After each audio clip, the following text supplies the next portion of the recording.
Good morning! Welcome to my diary. Gawa tayo ng ating kape. Ubusin ko na itong baon ko para maubos na. Ay, nako. Para panibagong ano na naman, pero hindi muna ako bibili. Wala akong pera eh. Mahal. Mahal ang ano, mag 3 in 1 muna ko. Ay, ganyan. Lalagay ko dito sa filter para mawala yung ano. Pag nilagay kasi sa filter, parang nawawala yung parang oil ba. Kasi pag diniritso doon sa ano, yung walang filter, parang ano, mamantika. So, ayan. Gamit ako ng filter. Mga manual naman to. Ayan. Lagay natin dito para nilagyan ko na ng tubig ito. So, ayan. Magluto tayo ng kape. So, no more na ng baon.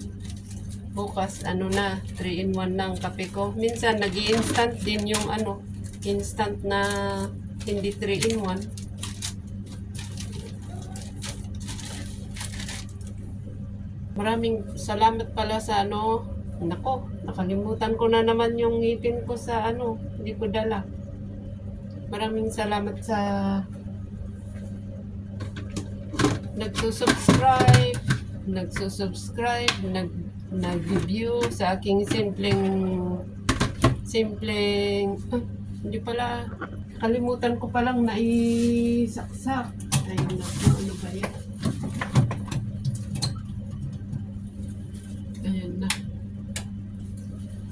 Yung nagsusupport sa aking simpleng channel, maraming salamat.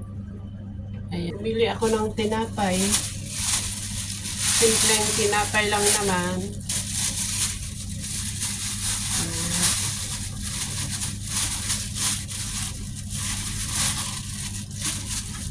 Yung isa parang pandesal. Ayan. Yung isa, anak ko, napitpit na yung polo pau tawag nila dito. Ano ba? Pineapple bread. Yung polo kasi dito is pinya eh. Pero isa lang ang kainin ko. Ayan. Kasi mabubusog ako dito dahil may itlog. So, ayan. Babalatan ko. Habang naluluto yung ating kape, hinahanda ko naman itong tinapay ko. Kahapon may tira kaming ano, grilled salmon. So, kuha ako ng konti dito. Konti lang, ganyan lang kasi pag napitpit na, marami na to. So, ilagay ko dito. Kasi nakakabusog pag ano, ilagay ko lahat. Kahit maliit, marami na ito pag na ano, na mash. Naluto na po ang aking kape, barako. Tapos nagkataon na meron akong pipino, so kuha ko ng konti lang. Ganyan, ganyan lang. Tapos hiwain ko ng ano, pitpitin ko na rin yung konti, yung ano, yung ito, diyan. Dumami na nung napitpit ko yung ano, yung cut na salmon. Dimas lang ng ganyan. Tapos lagyan ko ng konting salad sorry. Lagyan ko ng konting salad dressing.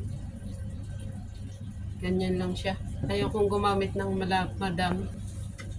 Ganyan lang siya. Style ko lang po to. Halo-halo yung mayonnaise or salad dressing dyan sa ano. Yan. Tingnan nyo, hindi siya madaming ano, yung basta na nagdikit-dikit lang yung ano, yung fish, yung salmon. Kasi ayaw ko yung madami. yung salad dressing. Basta lang magkadikit-dikit. Okay na yun.